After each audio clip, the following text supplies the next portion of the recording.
Assalamualaikum warahmatullahi wabarakatuh. Perkenalkan, nama saya Aldebaran Fernanda Octavian dengan NPM 2206 100 180. Di video kali ini saya akan menjelaskan bagaimana prinsip kerja dan juga jenis-jenis dari mesin turbin, terutama turbin gas, dari buku Rolls-Royce yang berjudul The Jet Engine. Video ini bertujuan untuk menjadi nilai pengganti untuk kuis mata kuliah propulsi jet yang kemarin saya tertinggal. Di buku Rolls-Royce ini, dia menjelaskan ada beberapa bab utama, yaitu nomor 1 ada basic mechanics, nomor 2 working cycle dan airflow, nomor 3 kompresor, combustion chamber, turbin, exhaust system, accessory drive, lubrication, internal air system, dan beberapa bab lainnya yang juga penting untuk pemahaman mengenai mesin jet. Cuman di video ini mungkin saya tidak akan menjelaskan seluruhnya, namun hanya beberapa bab utama saja yang bisa merepresentasikan bagaimana cara kerja mesin jet dan juga untuk jenis-jenis dari mesin jet tersebut. Oke, jadi prinsip kerja dari propulsi jet yaitu dia berdasarkan suatu hukum, yaitu hukum Newton ketiga. Hukum Newton ketiga ini yang berbunyi di setiap aksi terdapat suatu reaksi yang arahnya berkebalikan. Jadi di satu body atau satu benda ketika dia diberi gaya aksi ke arah kiri, maka dia akan memberikan reaksi yang sama besarnya ke arah kanan. Hal ini ditunjukkan dengan gambar nomor 14, yaitu Hero Engine. Hero Engine ini berbentuk bola dan juga ada nozzle yang kemudian di nozzle-nya ini keluar steam atau keluar sebuah aliran uap air yang bertekanan. Di dalam bola ini ada uap bertekanan atau udara bertekanan juga bisa.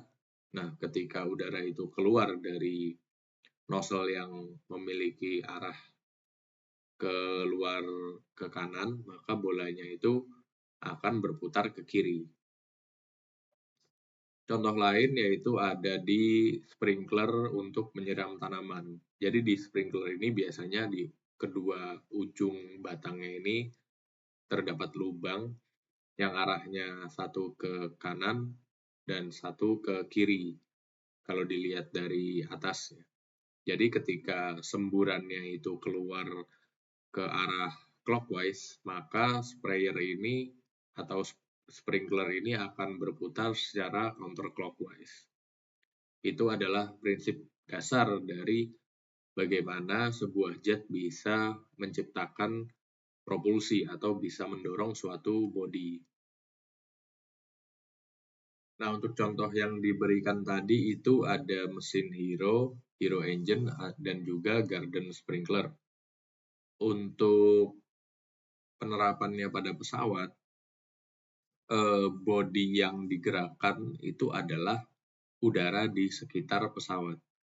Jadi, udara yang di sekitar pesawat itu digerakkan atau diakselerasikan dengan mesin yang ada di pesawat tersebut. Prinsip ini bekerja sama saja, baik ini pesawat yang menggunakan propeller atau pesawat yang menggunakan mesin jet. Jadi di propeller ini, udara di sekitar pesawat digerakkan oleh propeller yang diputar oleh mesin internal combustion. Maka udara yang bergerak ke arah sebaliknya pesawat akan memberikan gaya reaksi yang berarah ke depan pesawat yang nilai force-nya itu sama. Hal ini juga bekerja di mesin jet pada pesawat, yaitu udaranya digerakkan oleh turbin yang ada di dalam mesin jet, kemudian ditambah dengan fuel. Fuel ini akan menciptakan seperti ledakan ya di dalam combustion chamber, dan volume atau volume dari udara yang di dalam mesin jet ini dia akan membesar. Karena adanya ledakan tadi, suhunya meningkat, maka volumenya meningkat, dan juga pressure-nya meningkat.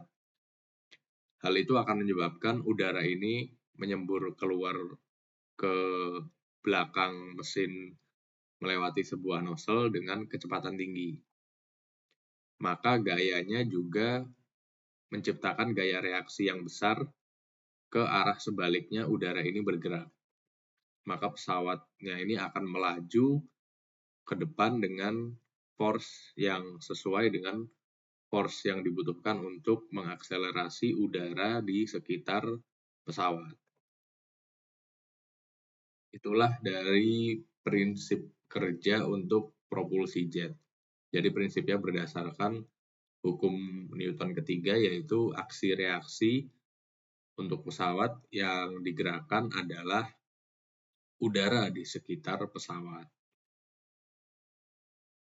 Kemudian ada tipe-tipe dari propulsi jet yang dijelaskan di buku Rolls-Royce ini, yaitu ada 4 utama, yaitu ada ramjet dan turbo ramjet, yang kedua ada pulse jet, yang ketiga ada roket dan turbo roket, dan yang keempat ada gas turbin. Nah, di sini ada gambar diagram dari ramjet. Ramjet ini tidak memiliki komponen yang berputar atau komponen seperti turbin atau kompresor. Ramjet ini memanfaatkan gerakan aliran udara ketika pesawat sudah melaju di kecepatan tinggi. Jadi untuk menghasilkan thrust atau gaya dorong, pesawat harus bergerak dengan kecepatan tinggi terlebih dahulu, sehingga udara masuk ke dalam intake atau masuk ke dalam ruang bakar dipaksa, dan karena bentuk dari ramjet ini, kecepatan aliran udara di dalamnya berubah, tekanannya berubah, dan juga bisa ditambah dengan bahan bakar untuk menambah expansion dari udara di dalamnya, sehingga udara keluar dari dalam mesin jet dengan kecepatan yang lebih tinggi. Nah, hal ini tentu menjadi kekurangan ketika memasang ramjet di sebuah pesawat, yaitu kita harus menggerakkan pesawatnya terlebih dahulu sebelum ramjet ini bisa bekerja. Maka terdapat satu konfigurasi lagi, yaitu turbo ramjet.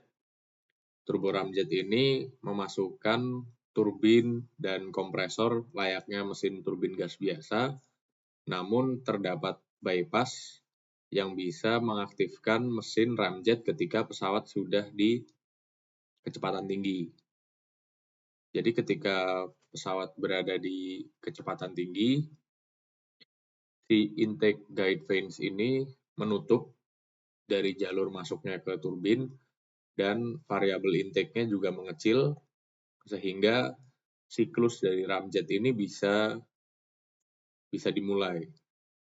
Jadi ketika pesawat sudah mencapai kecepatan supersonik, baru mesin ramjet ini bekerja menggantikan mesin turbin. Mesin turbin ini bekerja ketika pesawat berada di kecepatan subsonik. Contoh di mesin ramjet ini adalah di pesawat SR-71 Blackbird, ketika ia kecepatan rendah ketika taxi dan take off, maka yang bekerja adalah mesin turbin. Ketika pesawat sudah melebihi kecepatan subsonik, mesin akan berubah dari turbin jet menjadi ramjet. Selanjutnya ada pulse jet. Pulse jet ini dia juga tidak memiliki komponen berputar seperti kompresor ataupun turbin, melainkan pulse jet ini memanfaatkan sistem buka tutup atau shutter valve yang berada di depan intake mesin. Jadi ketika charging, shutter valve-nya open, dia bisa melewatkan udara masuk dari air intake. Kemudian ketika firing atau ketika ditambahkan bahan bakar, shutter valve-nya ini tertutup akibat ekspansi gas yang ada di dalamnya, dan juga ekspansi gas ini menyebabkan dorongan udara di dalam menuju ke nozzle si mesin jet. Dan siklus ini berulang-ulang kali, jadi shutter valve-nya ini akan bergerak membuka menutup secara kontinu. Contoh di pulse jet ini adalah dia digunakan di roket V1 yang digunakan oleh tentara Nazi Jerman untuk mengirimkan misil dari mainland Europe ke mainland United Kingdom atau ke Inggris. Jadi si V1 ini dia menggunakan sistem pulse jet untuk sistem propulsinya dari mainland Europe ke mainland UK.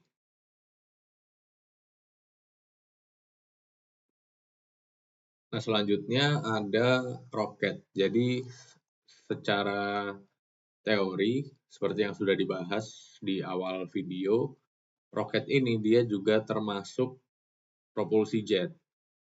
Cuman untuk bodi yang digerakkan bukan udara dari luar, namun ia menggunakan oksigen sendiri yang dibawa di badan roket tersebut. Jadi ada liquid fuel dan ada oksigen, biasanya oksigen cair dibawa oleh roket itu sendiri. Nah, oksigen ini dicampur dengan liquid fuel dalam combustion chamber, menghasilkan dan dibakar untuk menghasilkan thrust atau gaya dorong, karena udara yang berekspansi di dalam combustion chamber keluar melalui nozzle atau yang disebut propelling nozzle ini, sehingga menyebabkan roket untuk bergerak secara arah berlawanan dengan keluarnya campuran pembakaran oksigen dan juga liquid fuel ini. Nah, roket ini memiliki satu keuntungan karena dia membawa oksigen di badannya, sehingga dia bisa beroperasi di kondisi di mana tidak adanya oksigen. Atau roket ini bisa terbang sampai ke luar angkasa.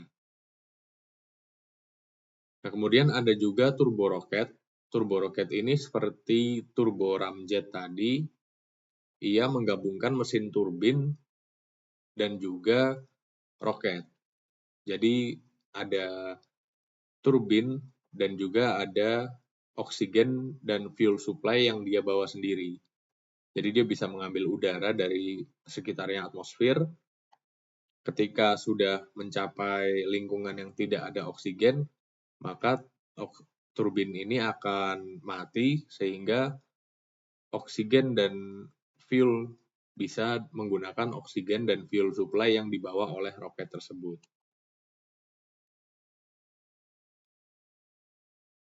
Kemudian ada sistem propulsi jet yang paling umum saat ini digunakan, yaitu turbojet. Turbojet ini terdiri dari kompresor dan juga turbin, serta combustion chamber dan juga nozzle untuk menghasilkan gaya dorong atau thrust. Gaya dorong yang didapat tentu dari mendorong udara yang di sekitar mesin turbin jet ini. Mesin ini dipakai di berbagai macam aplikasi di pesawat terbang maupun di helikopter. Dan mesin ini terdapat beberapa konfigurasi. Contohnya yang pertama itu adalah mesin turbofan, di mana di mesin turbojet ini di bagian depannya ditambahi fan. Fan ini fungsinya untuk selain menambah suplai udara yang masuk ke kompresor, dia juga mendorong udara melewati sisi luar turbin atau yang biasa disebut dengan bypass air. Nah, bypass air ini tergantung dari mesin turbinnya, ada yang low bypass ratio, ada yang high bypass ratio. Berarti rasio antara udara yang masuk ke kompresor dengan udara yang melewati sekeliling mesin turbin ini bisa bermacam-macam ukurannya atau rasionya tergantung dengan kebutuhan dari pesawat yang digunakan. Selain itu, untuk pesawat yang menggunakan baling-baling atau propeller, di zaman sekarang ini, propeller ini sudah tidak lagi digerakkan oleh mesin piston ya, reciprocating. Sekarang menggunakan mesin turbin gas seperti pada mesin turbofan. Nah, alih-alih fan-nya itu untuk alih-alih menggunakan fan, ia menggunakan propeller untuk menggerakkan udara di sekitar pesawat. Kenapa hal ini bisa terjadi? Hal ini berkaitan dengan propulsive efisiensi. Propulsive efisiensi dari mesin turboprop itu jauh lebih tinggi daripada mesin turbofan atau mesin turbojet pure. Di kecepatan rendah 0 sampai 300 sampai 350 mile per hour. Di atas kecepatan 350 mile per hour, efisiensi mesin turboprop akan menurun secara drastis dikarenakan bentuk dari propeller tersebut yang akan menyebabkan drag. Maka untuk kecepatan tinggi lebih baik menggunakan mesin turbofan atau pure turbojet.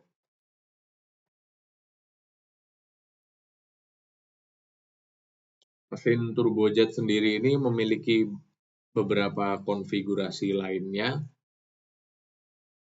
Contohnya ada double entry, single stage, centrifugal turbojet, single entry two stage centrifugal turboprop, twin spool axial flow turboprop, single spool axial flow turbojet, contra rotating fan, ini masih konsep, dan prop fan ini juga masih konsep, triple spool front fan turbojet, high bypass ratio, twin spool bypass turbojet, low bypass ratio. Jadi mesin turbojet ini bisa ada bermacam-macam konfigurasi tergantung dari kebutuhan untuk ia menyediakan thrust atau gaya dorong. Selanjutnya ada siklus kerja dari mesin turbin gas. Mesin turbin gas ini pada dasarnya adalah mesin kalor yang menggunakan udara sebagai fluida kerja untuk menghasilkan thrust atau dorongan. Untuk menghasilkan dorongan atau thrust, udara yang melewati si mesin turbin gas ini harus dipercepat. Ini berarti kecepatan atau energi kinetik udaranya harus ditingkatkan. Untuk meningkatkan energi kinetik dari udara ini, awalnya energi tekanannya harus ditingkatkan. Diikuti dengan penambahan energi kalor dan kemudian dikonversi kembali menjadi energi kinetik dalam bentuk semburan jet berkecepatan tinggi. Seperti yang dilihat di foto ini, ada komparasi siklus kerja mesin gas dengan siklus kerja mesin piston 4 langkah. Namun pada mesin turbin gas, pembakaran terjadi pada tekanan konstan, sedangkan pada mesin piston, pembakaran terjadi pada volume konstan. Kedua siklus tersebut menunjukkan bahwa dalam setiap proses, yaitu induksi, kompresi, pembakaran, dan juga pembuangan, proses-proses ini terjadi terputus-putus pada mesin piston. Sedangkan pada mesin turbin gas, ini terjadi secara terus-menerus. Pada mesin piston hanya satu langkah yang digunakan untuk mengisi, mengkompresi, dan membuang fluida di langkah lainnya. Sedangkan untuk langkah powernya hanya satu langkah saja. Sebaliknya mesin turbin menghilangkan 3 langkah seperti kompresi dan buang untuk jadi dia menghasilkan tenaga di setiap revolusi, sehingga memungkinkan lebih banyak bahan bakar yang dibakar dalam waktu yang lebih singkat. Oleh karena itu, mesin turbin gas biasanya menghasilkan keluaran daya yang lebih besar untuk ukuran mesin yang sama dibandingkan dengan mesin piston 4 langkah. Jadi mesin piston ini hanya satu kali langkah tenaga, sedangkan langkah lainnya ada intake, kompresi, dan juga buang. Sedangkan di mesin gas, langkah untuk idle, langkah ketiga, langkah yang idle ini tidak ada. Jadi dia secara terus-menerus menghasilkan daya. Nah, kemudian siklus kerja dari turbin gas ini ditunjukkan oleh siklus di gambar di samping. Di gambar di samping adalah siklus dari pressure dan volume, korelasi antara keduanya. Jadi pada diagram pressure volume di samping, titik A mewakili udara pada tekanan atmosfer yang dikompresi sepanjang garis AB. Maka dari itu dia pressure-nya naik, sementara volumenya dia menurun. Kemudian dari B ke C, panas ditambahkan ke udara dengan memasukkan dan membakar bahan bakar pada tekanan konstan, sehingga secara signifikan meningkatkan volume udara. Kemudian dari C ke D, gas hasil pembakaran mengembang melalui turbin dan pipa nozzle, terus kemudian kembali ke atmosfer. Karena maka dari itu pressure dan juga volumenya pressure-nya turun, volumenya naik. Kerugian akibat dari ruang bakar atau pressure loss itu ditunjukkan di garis miring dari B ke C. Selama siklus ini, sebagian energi gas yang mengembang diubah menjadi tenaga mekanis oleh turbin yang berfungsi untuk menggerakkan kompresor.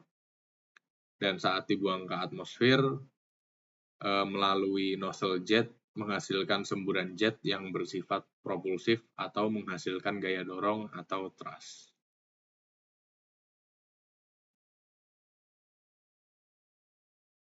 Seperti yang bisa dilihat di gambar ini, desain saluran dan nozzle memegang peran penting karena efisiensi perubahan energi bergantung pada dari kualitas desain saluran dan juga nozzle pada mesin jet. Saat udara melewati mesin, kebutuhan aerodinamika dan energi mengharuskan adanya perubahan kecepatan dan tekanan udara. Selama proses kompresi misalnya, yang dibutuhkan adalah peningkatan tekanan udara, bukan peningkatan kecepatannya. Setelah udara dipanaskan dan energi internalnya meningkat akibat pembakaran, kecepatan gas perlu ditingkatkan agar dapat memutar turbin.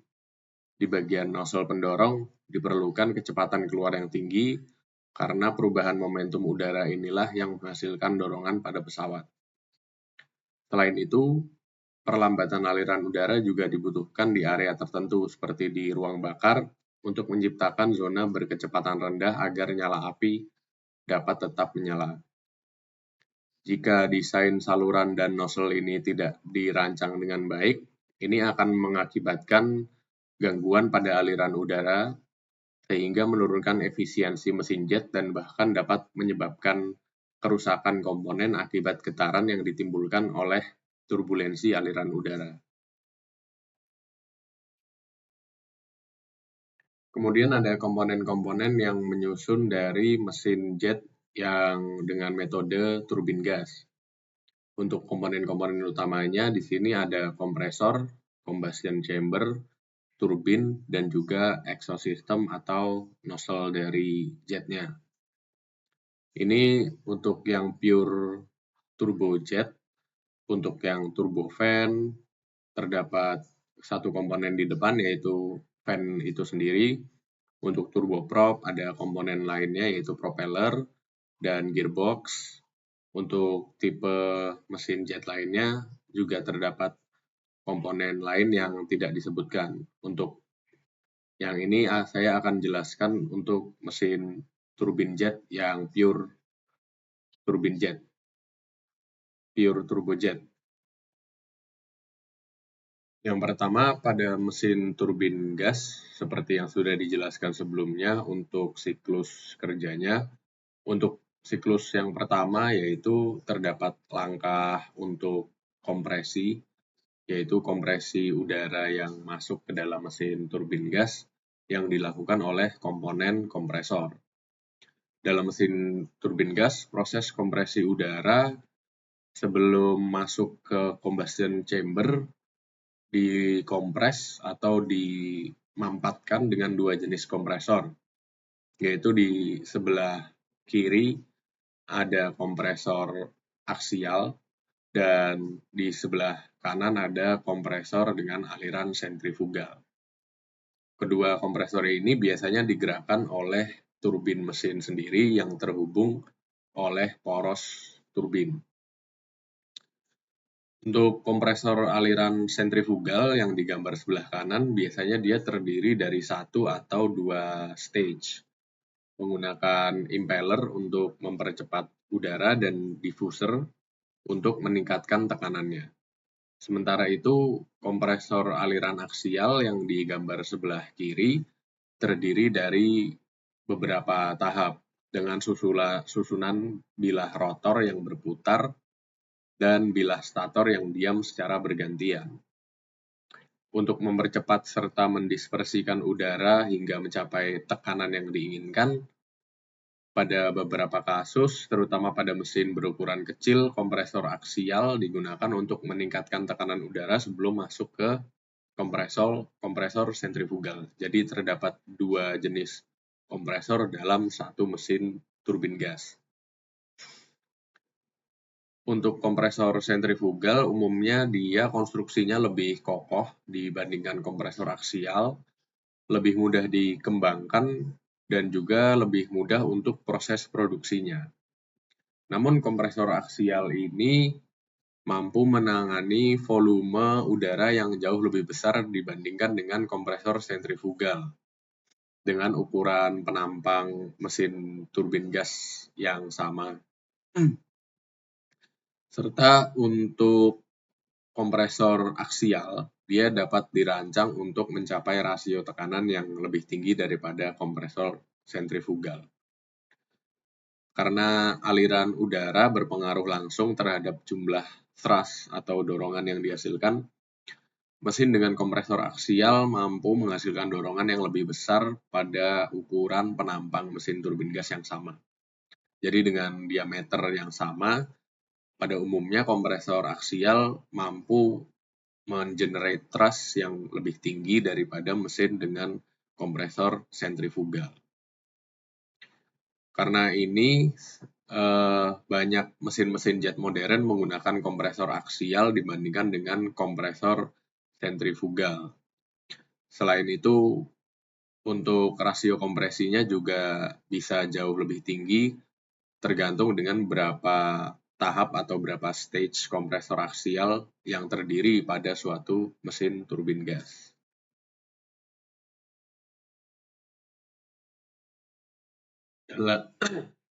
Dalam pemilihan material untuk desain mesin pesawat, tujuan utamanya adalah menciptakan komponen paling efisien dari segi biaya dan kinerja. Pada kompresor ini, contohnya pada desain rotor, seperti cakram, drum, dan juga bilahnya, gaya sentrifugal menjadi faktor utama. Oleh karena itu, material yang harus dipilih memiliki rasio kekuatan terhadap densitas yang tertinggi. Ini bertujuan untuk menghasilkan rotor yang seringan mungkin sehingga beban pada struktur mesin berkurang dan bobot keseluruhan mesin juga bisa ditekan. Karena ini biasanya untuk desain rotor menggunakan banyak komponen titanium. Jadi material titanium ini menjadi pilihan utama walaupun harganya yang mahal, tetapi dalam kekuatan dan juga menahan suhu yang tinggi, material titanium ini lebih advance daripada baja paduan.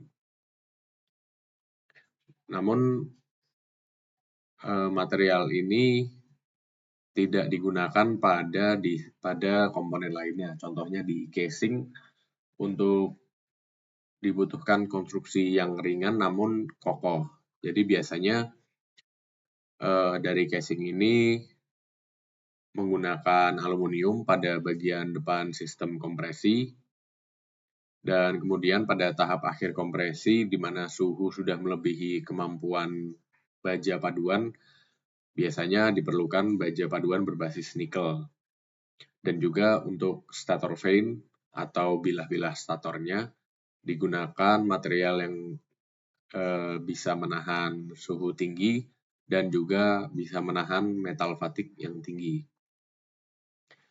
Titanium dapat digunakan untuk stator di area tekanan rendah, tetapi tidak cocok untuk stator kecil di bagian belakang sistem kompresi yang tekanan dan suhunya tinggi.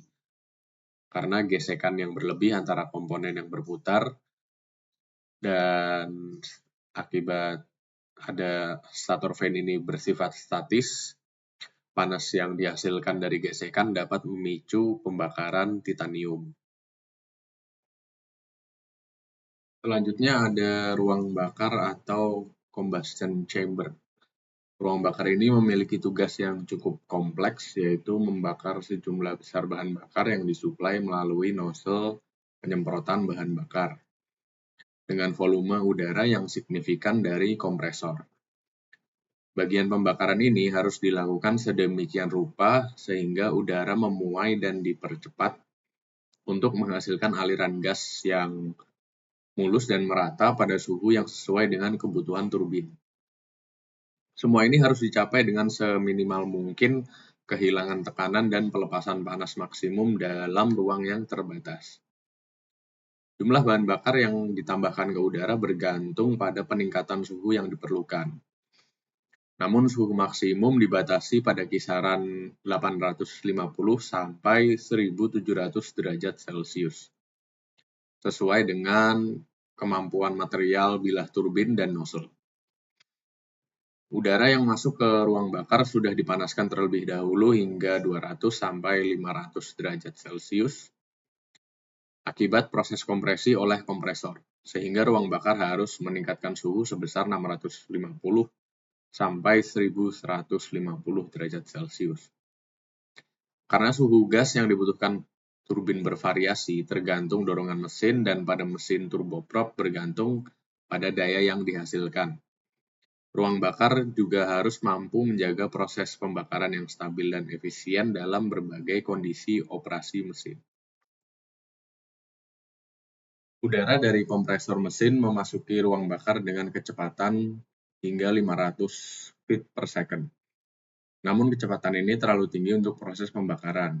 Oleh karena itu, langkah pertama yang dilakukan oleh ruang bakar adalah mendifusikan udara, yaitu memperlambat kecepatannya dan juga meningkatkan tekanan statis. Mengingat kecepatan pembakaran bahan bakar kerosin pada rasio campuran normal hanya beberapa kaki per detik, akan mudah padam jika tidak diatur dengan baik. Oleh sebab itu, perlu diciptakan area dengan kecepatan aksial rendah di dalam ruang bakar agar nyala api tetap stabil dengan kecepatan sekitar 80 kaki per detik. Dalam kondisi operasi normal, rasio udara terhadap bahan bakar di ruang bakar dapat bervariasi antara 45:1 hingga 130:1. Namun bahan bakar kerosin hanya dapat terbakar secara efisien atau mendekati rasio 15:1. Oleh karena itu, pembakaran bahan bakar dilakukan hanya dengan sebagian udara yang masuk ke ruang bakar. Area ini yang disebut dengan zona pembakaran primer. Hal ini dicapai menggunakan flame tube atau combustion liner yang dilengkapi dengan berbagai perangkat untuk mengatur distribusi aliran udara sepanjang ruang bakar.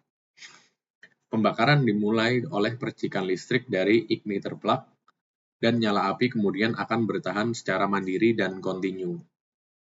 Bahan bakar disuplai ke aliran udara melalui dua metode utama, yaitu metode yang paling umum adalah penyemprotan bahan bakar dalam bentuk kabut halus ke dalam aliran udara yang berputar melalui nozzle penyemprot. Kemudian metode keduanya melibatkan pra-penguapan atau pre-vaporization bahan bakar sebelum bahan bakar masuk ke zona pembakaran.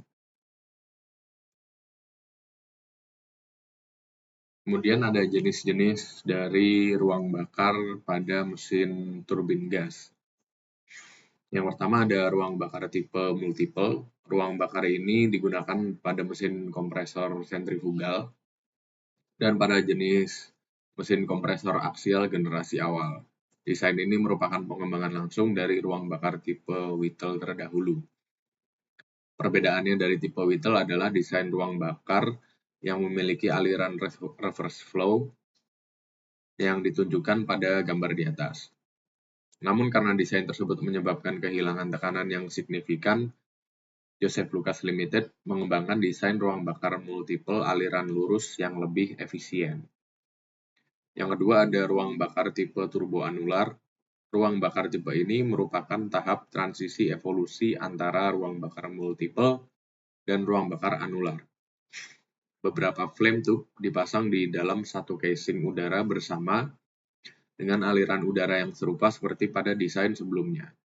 Desain ini menggabungkan kemudahan perawatan dan pengujian dari sistem multiple dengan keunggulan ukuran yang lebih kompak seperti sistem anular. Kemudian yang ketiga ada ruang bakar tipe anular. Ruang bakar tipe ini terdiri dari satu flame tube berbentuk cincin, seperti namanya anular, yang dikelilingi oleh casing bagian dalam dan luar. Aliran udara melalui flame tube serupa dengan desain sebelumnya, di mana ruang bakar ini terbuka di bagian depan menuju kompresor dan di bagian belakang menuju nozzle turbin untuk menggerakkan turbin dan menghasilkan thrust. Untuk material dinding pembatas dan bagian dalam combustion chamber, ia harus terdiri dari material yang mampu menahan suhu gas yang sangat tinggi di zona pembakaran primer. Hal ini dicapai dengan menggunakan material tahan panas terbaik yang tersedia, lapisan pelindung tahan panas, serta mendinginkan dinding bagian dalam flame tube agar terlindung dari panas api. Selain itu, ruang bakar juga harus tahan terhadap korosi akibat produk hasil pembakaran, resiko kegagalan krip akibat perbedaan suhu yang ekstrim, dan kelelahan material yang disebabkan oleh tegangan getaran selama mesin beroperasi. Komponen selanjutnya adalah turbin. Turbin memiliki tugas utama untuk menyediakan daya guna menggerakkan kompresor dan aksesoris mesin. Pada jenis mesin yang tidak hanya mengandalkan dorongan jet untuk menghasilkan tenaga, turbin juga berfungsi untuk menghasilkan daya poros untuk menggerakkan baling-baling atau rotor. Turbin melakukan ini dengan mengekstraksi energi dari gas panas yang keluar dari sistem pembakaran, kemudian memuainya hingga tekanan dan suhunya menurun. Proses ini melibatkan tegangan tinggi dan agar beroperasi secara efisien, ujung bilah turbin dapat berputar dengan kecepatan lebih dari 1.500 feet per second. Selain itu, gas panas yang terus-menerus mengalir melewati turbin dapat memiliki suhu masuk antara 850 hingga 1.700 derajat Celcius dan mencapai kecepatan hingga 2.500 feet per second di beberapa bagian turbin.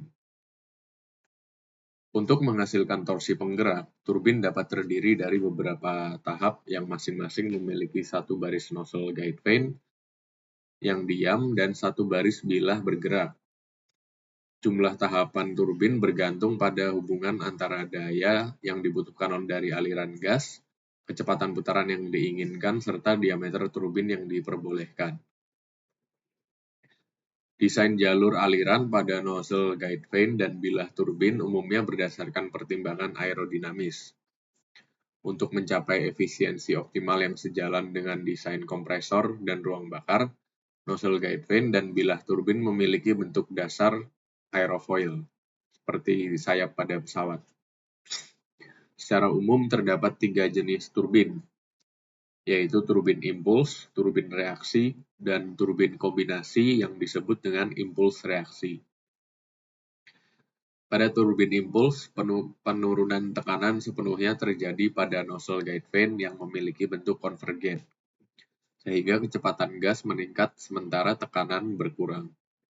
Gas diarahkan ke bilah turbin di mana terjadi gaya impuls akibat tumpukan gas pada bilah tersebut. Pada turbin reaksi, nozzle guide vane hanya mengubah arah aliran gas tanpa mengurangi tekanannya. Gaya reaksi timbul pada bilah turbin akibat percepatan dan pemuaian gas di jalur bilah yang berbentuk konvergen. Nah, tapi dalam praktiknya mesin turbin gas jarang menggunakan bilah turbin impuls murni atau reaksi murni. Sebagai gantinya digunakan kombinasi impuls reaksi seperti dijelaskan di gambar berikut. Proporsi kedua prinsip ini dalam desain turbin bergantung pada jenis mesin yang digunakan, tetapi umumnya sekitar 50% impuls dan 50% reaksi. Turbin tipe impuls biasanya digunakan pada perangkat starter seperti cartridge starter dan air starter. Sudut nozzle guide vane dan bilah turbin dirancang dengan bentuk yang twisted atau berpilin, di mana sudut kemiringannya lebih besar di ujung bilah dibandingkan di pangkalnya. Desain ini bertujuan agar aliran gas dari sistem pembakaran dapat melakukan kerja yang merata di sepanjang bilah turbin, serta memastikan aliran keluar menuju sistem pembuangan memiliki kecepatan aksial yang seragam. Dengan demikian terjadi perubahan kecepatan, tekanan, dan suhu di sepanjang turbin, seperti yang ditunjukkan secara skematis pada gambar 5.7. Degree of reaction atau tingkat reaksi bervariasi dari pangkal ke ujung bilah, dengan nilai paling rendah di pangkal dan paling tinggi di ujung bilah. Bagian tengah bilah biasanya memiliki nilai rata-rata reaksi sekitar 50%. Turbin tidak dapat bekerja dengan efisiensi 100% karena adanya beberapa kerugian energi dan juga kerugian mekanis. Pada turbin 3 tahap tanpa pendingin, kerugian akibat faktor aerodinamis pada bilah turbin dapat mencapai 3,5%. Kerugian tambahan sebesar 4,5% disebabkan oleh hambatan aerodinamis pada nozzle guide vanes, kebocoran gas di ujung bilah turbin, serta kehilangan energi di sistem pembuangan, di mana setiap faktor berkontribusi secara seimbang. Secara keseluruhan, total kerugian menghasilkan efisiensi turbin sekitar 92% secara total. Untuk komponen-komponen dasar dari turbin meliputi nozzle guide vane, nozzle pembuangan dari ruang bakar, cakram turbin, dan juga bilah turbin itu sendiri. Rangkaian komponen yang berputar ditopang oleh bantalan yang dipasang di dalam casing turbin. Sementara poros turbin dapat terhubung langsung dengan poros kompresor atau dihubungkan melalui kopling fleksibel yang dapat menyelaraskan posisinya sendiri. Untuk material-material yang digunakan pada komponen turbin, di nozzle guide vanes karena posisinya yang statis, nozzle guide vanes tidak mengalami tegangan rotasi seperti bilah turbin. Oleh karena itu, sifat yang dibutuhkan dari materialnya adalah ketahanan terhadap panas. Bahan yang digunakan pada umumnya adalah paduan nikel, meski tetap memerlukan pendinginan agar tidak meleleh. Pelapisan keramik dapat meningkatkan kemampuan material dalam menahan panas dan dalam kondisi yang sama mengurangi kebutuhan udara pendingin. Hal ini pada akhirnya membantu meningkatkan efisiensi mesin. Untuk cakram turbinnya, dahulu dia awalnya terbuat dari baja feritik dan austenitik, tapi saat material yang digunakan saat ini adalah paduan berbasis nikel. Penambahan elemen paduan nikel dapat meningkatkan ketahanan terhadap kelelahan sehingga memperpanjang masa pakai cakram turbin. Selain itu, cakram yang diproduksi dengan teknik metalurgi serbuk meskipun lebih mahal, dapat memberikan tambahan kekuatan sekitar 10% dan memungkinkan kecepatan rotasi yang lebih tinggi. Untuk bilah turbinnya sendiri, material awal yang digunakan adalah baja tempa, tetapi material ini dengan cepat digantikan oleh paduan nikel tuang karena memiliki sifat ketahanan terhadap creep dan fatigue yang lebih baik. Selain material logam, bilah turbin ada yang terbuat dari keramik yang diperkuat. Biasanya turbin bilah yang terbuat dari keramik ini digunakan pada turbin kecil berkecepatan tinggi dengan suhu masuk turbin yang sangat tinggi. Contohnya ada di gambar 5.14. Mesin turbin gas pesawat udara memiliki sistem pembuangan yang mengalirkan gas buangan dari turbin ke atmosfer dengan kecepatan dan arah tertentu untuk menghasilkan gaya dorong. Pada mesin turbojet, dorongan utama dihasilkan dari kecepatan dan tekanan gas buang. Namun pada mesin seperti turboprop, hanya sebagian kecil dorongan berasal dari gas buang. Karena sebagian besar energi telah diserap oleh turbin untuk menggerakkan baling-baling yang ada di depan mesin turbojet. Oleh karena itu, desain sistem pembuangan sangat mempengaruhi performa mesin. Ukuran pipa jet dan nozzle pendorong mempengaruhi suhu masuk turbin, massa aliran udara, serta kecepatan dan tekanan gas buang. Untuk suhu gas yang masuk ke sistem pembuangan berkisar antara 550 sampai 850 derajat Celcius, tergantung pada mesin jenisnya juga. Jika digunakan afterburner, maka suhunya bisa mencapai 1500 derajat Celcius atau lebih. Oleh karena itu diperlukan material dan konstruksi yang mampu menahan distorsi dan letak, serta menghambat konduksi panas ke struktur pesawat. Sistem pembuangan di gambar sebelah kiri adalah sistem pembuangan yang basic atau yang dasar. Untuk gambar di kanan adalah sistem yang menjadi lebih rumit dengan menggunakan peredam kebisingan, thrust reverser, dan juga nozzle pendorong 2 posisi. Pada mesin dengan low bypass, sistem ini juga dapat dilengkapi dengan unit mixing untuk mencampurkan campuran antara aliran gas panas dan dingin secara sempurna. Gas buang dari turbin mesin memasuki sistem pembuangan dengan kecepatan antara 750 hingga 1200 kaki per second. Namun kecepatan setinggi ini dapat menyebabkan kerugian gesekan yang signifikan, sehingga aliran gas perlu diperlambat melalui proses difusi. Hal ini dicapai dengan memperbesar area lintasan antara kerucut buang dengan dinding luar, seperti yang ditunjukkan pada gambar di samping. Pada umumnya, kecepatan aliran di keluaran unit pembuangan dijaga pada bilangan Mach 0,5 atau sekitar 950 kaki per second. Kerugian tambahan juga terjadi akibat kecepatan pusaran sisa dari aliran gas yang keluar dari turbin. Untuk mengurangi kerugian ini, penyangga belakang turbin pada unit pembuangan dirancang khusus untuk meluruskan aliran gas sebelum gas tersebut memasuki pipa jet. Gas buang kemudian dialirkan ke atmosfer melalui nozzle pendorong yang berbentuk saluran konvergen sehingga dapat meningkatkan kecepatan gas. Pada mesin turbojet, kecepatan keluaran gas bersifat subsonik hanya saat dorongan rendah.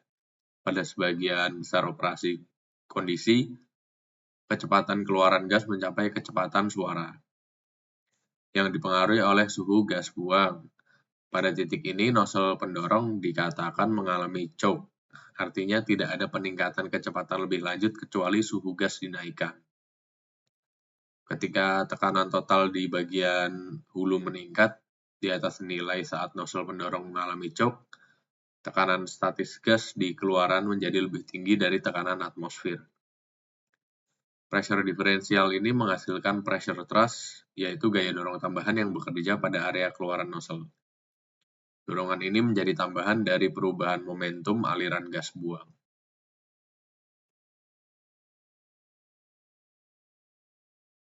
Ukuran nozzle pendorong memiliki peran yang sangat penting dalam memastikan keseimbangan yang tepat antara tekanan, suhu, dan juga dorongan. Jika ukuran nozzle terlalu kecil, nilai tekanan dan suhu akan meningkat. Namun mesin berisiko mengalami surge. Sebaliknya, jika nozzle terlalu besar, nilai yang diperoleh akan terlalu rendah dan kurang efisien. Nozzle yang dengan area tetap hanya bekerja secara optimal dalam rentang operasi mesin yang sempit. Untuk memperluas rentang ini, dapat digunakan nozzle dengan area variabel, yang biasanya dikendalikan secara otomatis untuk menjaga keseimbangan tekanan dan suhu pada semua kondisi operasi. Namun pada praktiknya, penggunaan sistem ini jarang dilakukan karena peningkatan kinerja yang diperoleh tidak sebanding dengan penambahan bobot pada mesin. Akan tetapi untuk sistem afterburning, nozzle area variabel menjadi sebuah keharusan. Pada mesin bypass, terdapat dua aliran gas yang dibuang ke atmosfer. Aliran udara dingin dari jalur bypass dan gas buang yang panas dari turbin. Pada mesin dengan rasio bypass rendah, kedua aliran ini digabungkan menggunakan unit pencampur, yang bisa dilihat pada gambar sebelah kanan. Unit ini memungkinkan udara bypass mengalir masuk ke dalam gas buang turbin dengan cara memastikan pencampuran kedua aliran secara menyeluruh.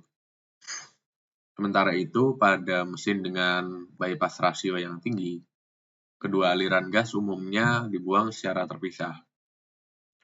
Nozzle untuk gas panas dan dingin disusun secara koaksial, dan luas area dari masing-masing nozzle dirancang agar menghasilkan efisiensi maksimal. Namun, kinerja dapat ditingkatkan dengan menggabungkan kedua aliran gas tersebut di dalam satu nozzle terintegrasi. Sistem ini memungkinkan pencampuran sebagian aliran gas sebelum dikeluarkan ke atmosfer.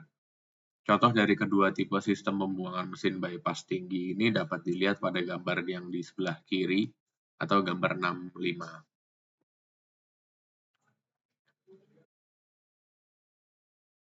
Sistem pembuangan pada mesin harus mampu menahan suhu gas yang sangat tinggi, sehingga komponen ini dibuat dengan material seperti nikel ataupun titanium.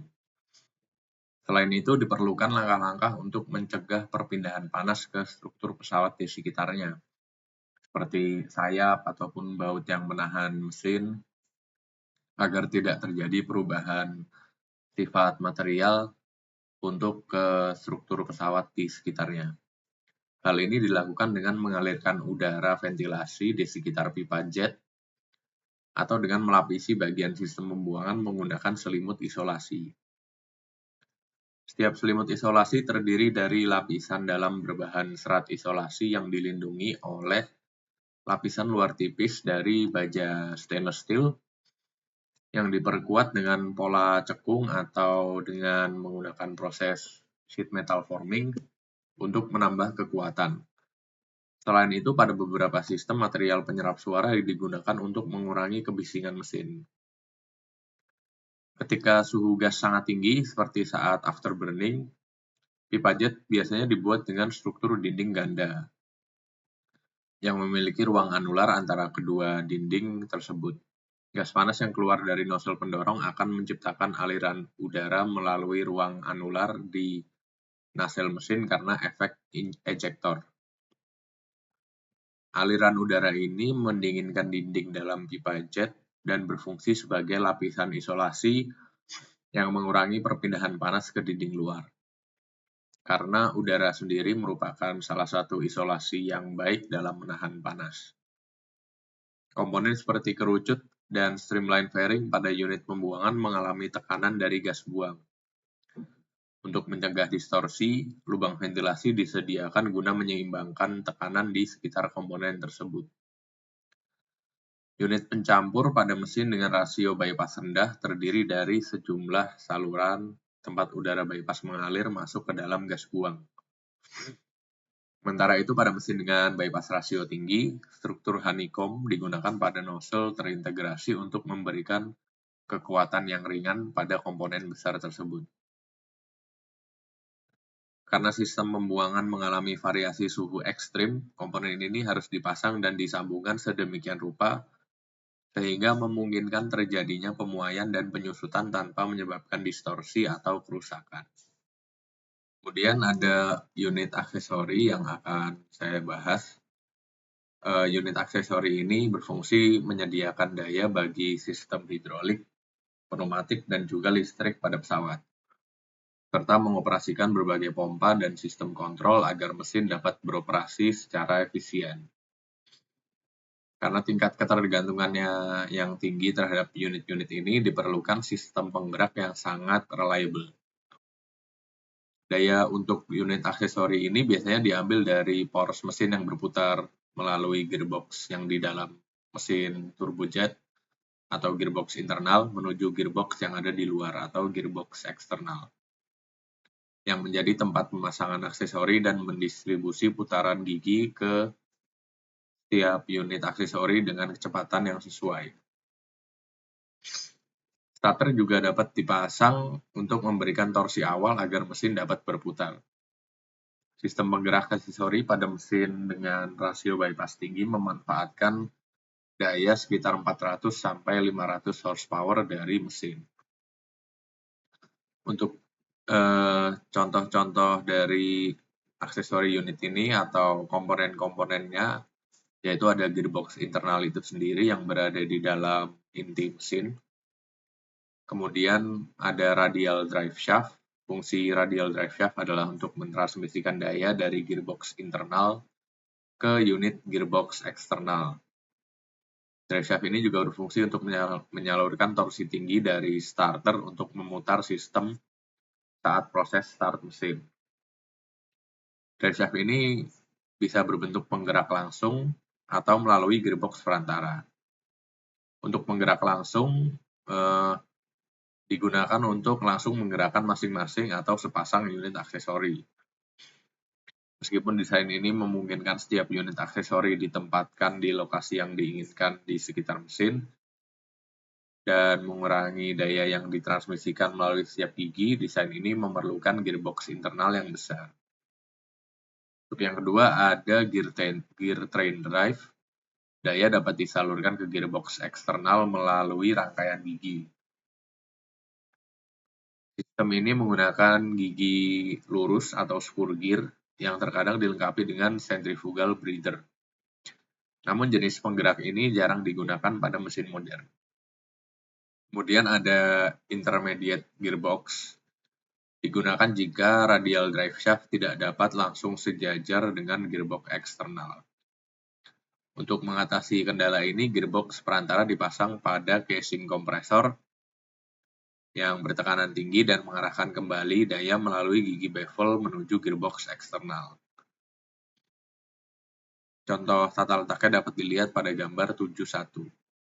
Untuk gearbox eksternal, ia menjadi pusat tempat menggerak aksesori termasuk starter dan juga menyediakan permukaan pemasangan untuk setiap unit aksesori. Gearbox ini juga dilengkapi mekanisme yang memungkinkan mesin berputar secara manual untuk keperluan maintenance. Gambar 74 menunjukkan unit aksesori yang biasanya terpasang pada gearbox eksternal. Kemudian yang terakhir ada auxiliary gearbox atau gearbox tambahan. Ketika desain mesin dan struktur airframe tidak menyediakan cukup ruang untuk memasang semua unit aksesori pada satu gearbox eksternal, maka gearbox tambahan digunakan sebagai solusi untuk menyediakan tambahan penggerak aksesori. Untuk sistem penyekat pada sistem penggerak aksesori berfokus pada mencegah kebocoran oli agar tidak mengkontaminasi mesin. Dan juga mencegah untuk terjadinya kerusakan ketika komponen aksesori kekurangan oli. Pada gearbox internal digunakan labyrinth seal di mana casing statis bertemu dengan poros kompresor yang berputar. Untuk beberapa aksesori yang dipasang pada gearbox eksternal digunakan labyrinth seal bertekanan udara. Mekanisme ini berfungsi mencegah oli dari gearbox masuk ke unit aksesori serta mencegah kontaminasi pada gearbox. Pada akhirnya, mesin jika terjadi kerusakan pada unit aksesori akan terhindar dari kontaminasi, baik itu seperti gram-gram logam halus ataupun kotoran lain. Untuk mengurangi berat komponen, material yang paling ringan digunakan semaksimal mungkin. Casing gearbox internal umumnya dibuat dari aluminium cor, sementara pada gearbox eksternal, suhu lingkungan yang lebih rendah memungkinkan penggunaan magnesium cor yang lebih ringan. Gigi pada sistem ini dibuat dari baja non-tahan karat atau stainless steel untuk memastikan kekuatan dan ketahanan optimal dari roda gigi. Gigi tersebut melalui proses pengerasan permukaan atau case hardening sehingga memiliki lapisan luar yang keras dan tahan aus dengan profil gigi yang dihaluskan secara presisi untuk memastikan kinerja penguncian gigi yang lancar. Demikian video penjelasan dari saya untuk cara kerja dan juga beserta komponen dan aksesori dari mesin turbojet dan juga jenis mesin lainnya yang berfungsi sebagai propulsi pesawat terbang. Demikian video ini, saya harap video ini dapat menggantikan kuis dari mata kuliah propulsi jet yang saya kemarin tertinggal. Terima kasih. Wassalamualaikum warahmatullahi wabarakatuh.